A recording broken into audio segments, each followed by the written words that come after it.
What do a children's book, kinky fanfic, and a sci-fi novel obsessed with technical details have in common? They were all self-published and became incredible successes. So what are the stories behind Peter Rabbit, 50 Shades of Grey, and The Martian? What kind of lessons can aspiring authors learn from these books? It makes sense to start chronologically, so step back with me to the year 1893 and let's talk about Peter Rabbit. Helen Beatrix, who used the pen name Beatrix Potter, created the character Peter Rabbit in a letter she sent to the son of her former governess. A governess is basically a private tutor, and this part's important. Beatrix came from means. That financial stability allowed her some peculiar habits. She would skin and boil pets after they died to hone her drawing skills on their skeletons, and was an expert mycologist, producing over 300 paintings of mushrooms and submitting a paper on spore reproduction to the Linnean Society of London in 1901, which had to be presented by a man because women were not allowed in the meetings. I'm speculating that played a role in her determination to self-publish. Beatrix sent 2 more illustrated letters to the Moore children, and in 1900, their mother Annie, the former governess, encouraged her to turn it into a children's book. She doubled the length and added 25 new illustrations. 6 publishers rejected the story, in part because they didn't agree with Potter's vision for the work. She wanted the book to be small for children's hands, and the publisher wanted it to be bigger, and therefore more expensive. They wanted to sell it for £0.50. She wanted to sell it for 1 shilling, which is 1/12 of a pound. For context, £1 in 1901 has the spending power of 157 today, roughly $202. This was quite the vision, and ahead of its time. I appreciate how she wanted to make her work accessible to those with fewer means. After being rejected by the 6 publishers, she self-published and had 250 copies printed by Strangely & Sons, which quickly sold out. She published a second edition of 200 copies 3 months later. Apparently, she spent £11 of her own money to print that initial 250 copies. That's the equivalent of £1,727 today, or $2,222, a fairly significant sum.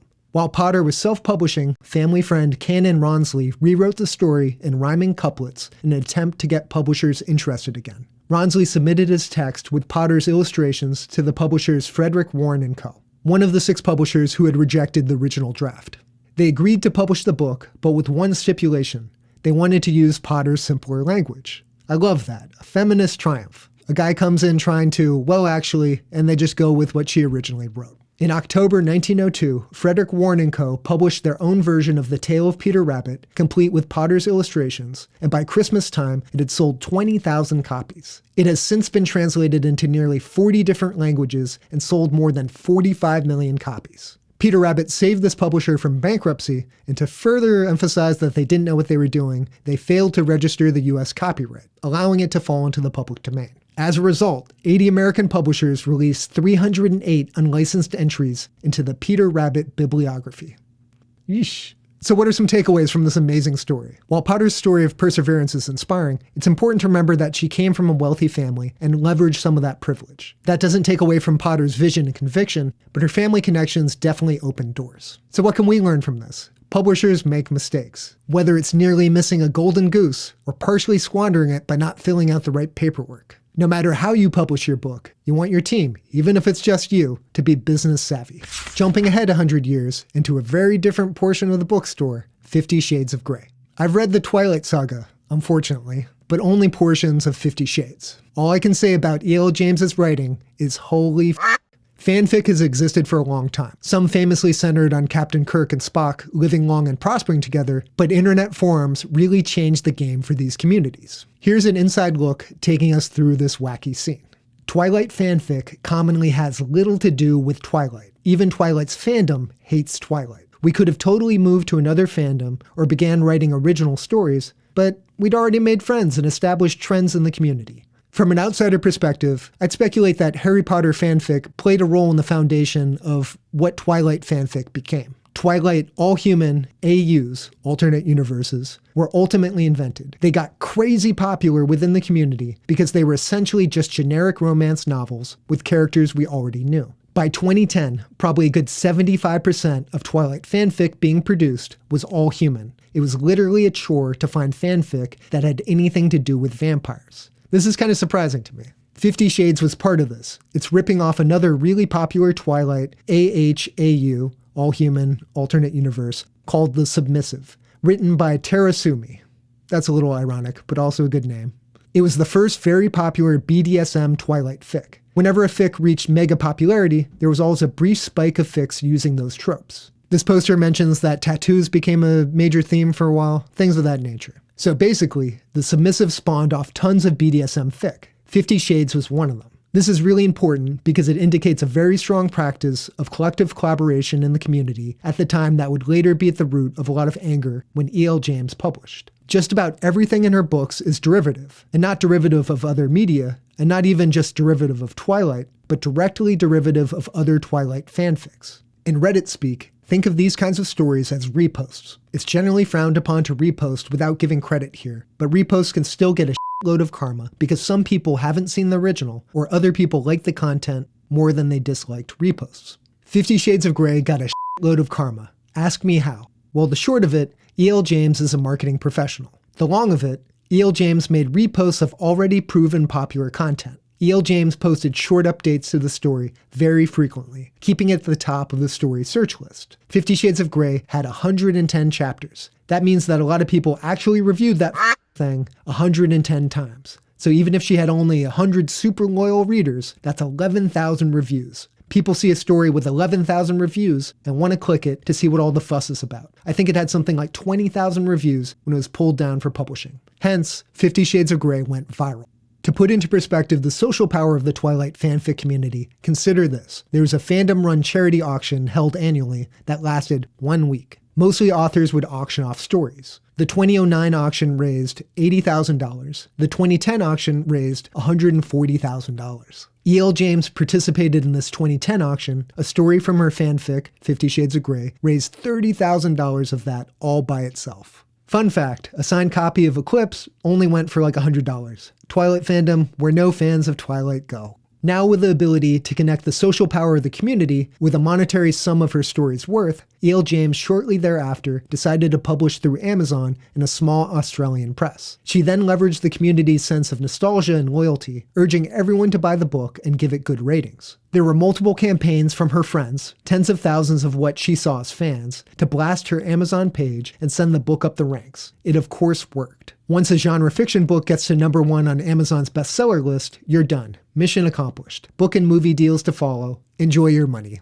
E.L. James never looked back. She actually has blocked every single person I still know from fandom on her Twitter account. She used the community to get her book, most ideas created by the community itself, to #1, then essentially shut the door on them all. Pretty brilliant, really. This poster then speculates that's why E.L. James has not written much outside of this 50 Shades world. She's only released 2 unconnected works, The Mister in 2019, which got very negative reviews, and its follow-up, The Mrs. in 2023. Criticisms aside, E.L. James clearly has a keen sense of how to position a book and leverage its popularity. Let's find out how that led to publishing success and movie deals. She first signed with Writer's Coffee Shop in 2011, an independent Australian publisher who will print on demand and put the ebook up on Amazon. After the trilogy was finished in early 2012, a very rapid-fire release, it charted extremely high on Amazon as an ebook due to the fandom pushes the Reddit poster mentioned. Universal and Focus Features secured the filming rights in March of 2012. It was then picked up by Vintage Books, Penguin Random House, to be re-released in April of 2012 for 7 figures. By August of 2012, Amazon UK had sold more copies of 50 Shades of Grey than any individual Harry Potter book. It sold more than 150 million copies worldwide. So what are some lessons we can learn from this? Leveraging an existing fan base and being part of an extremely engaged community is clearly effective. I encourage you to approach that ethically. E.L. James was extremely savvy in identifying the right trends, leveraging her community, some might say ruthlessly, and an expert marketer, all of which helped position her for a lucrative contract from a major publisher. Our next story is out of this world. It takes place on Mars. Andy Weir released The Martian chapter by chapter on his blog in 2011, which included other writing like a webcomic called Casey and Andy and another called Cheshire Crossing. His breakthrough started with the short story The Egg, which was adapted into YouTube videos, a play, and the album Everybody by the rapper Logic. The Martian was released as a free serial and made available for 99 cents on Amazon Kindle, the minimum possible, where it sold 35,000 copies and was a bestseller.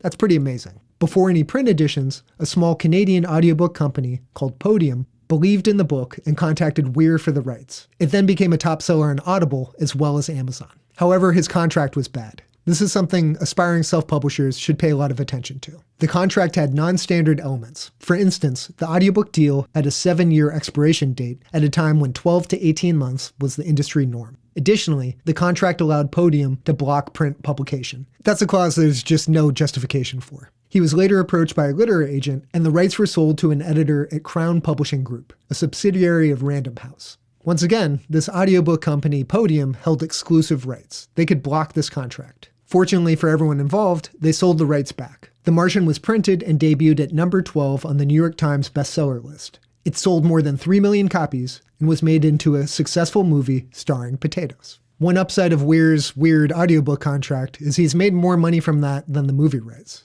In Andy Weir's own words, "I still have no idea what I did right." I think it's fair to say that's a bit humble. It may appear that he was an overnight success, but his story is one of practice, persistence, and patience. He wrote 2 terrible books before he wrote a good one. He created a webcomic, Casey and Andy, that built up an audience of 50,000 readers. And he honed his craft by self-publishing a steady stream of short stories, including one, The Egg, that went viral in 2009. Clearly, he built a strong platform of loyal fans. Here's some advice from Weir. Write what you know, then find an audience. I slowly accumulated this core group of about 3,000 readers over 10 years of posting stuff to my website. And they're all dorks, hardcore science geeks. I'm one of those guys that'll nitpick every little physics problem in a movie. With The Martian, I wanted to write a serial that had tons of maths, show your work, all that stuff. I still have no idea why it has mainstream appeal. I guess people like the snarkiness of the main character. Follow your dreams, but not to destruction. I wanted to be a writer even when I was young, but I'm not a big risk taker, so I never considered it a realistic goal until 1999 when I was laid off from my job at AOL. I lived off of my severance for 3 years. During that time, I wrote a book and tried very hard to get an agent. No publishers were interested, no agents. It was just the standard experience most authors face. So in 2002, I thought, okay, I gave it a whirl. So I went back to a profession I loved and started writing for fun. That's when I made my website and I started accumulating readers. There's a little bit of Beatrix Potter here, that self-belief really sticking with your vision. So what are my takeaways? Once again, we have an author who is leveraging a dedicated fan base. In this case, Weir organically built his platform from scratch, which is extremely impressive. Both the audiobook company and his eventual agent approached him, kind of a if you build it, they will come strategy. So what's the common thread behind all these success stories? Each author was a strong self-advocate with a clear vision. Both Potter and Weir were rejected by traditional channels and took matters into their own hands. All 3 leveraged support through their communities. Potter through her social network, James through fanfic communities, and Weir through his online platform. None of this has anything to do with the words on the page, so I encourage aspiring authors to not exist in a vacuum. Of course your manuscript should be excellent, but don't neglect other ways to position yourself for success, whether you want to be traditionally or self-published. I hope you enjoyed learning about these 3 very different authors and how they found success.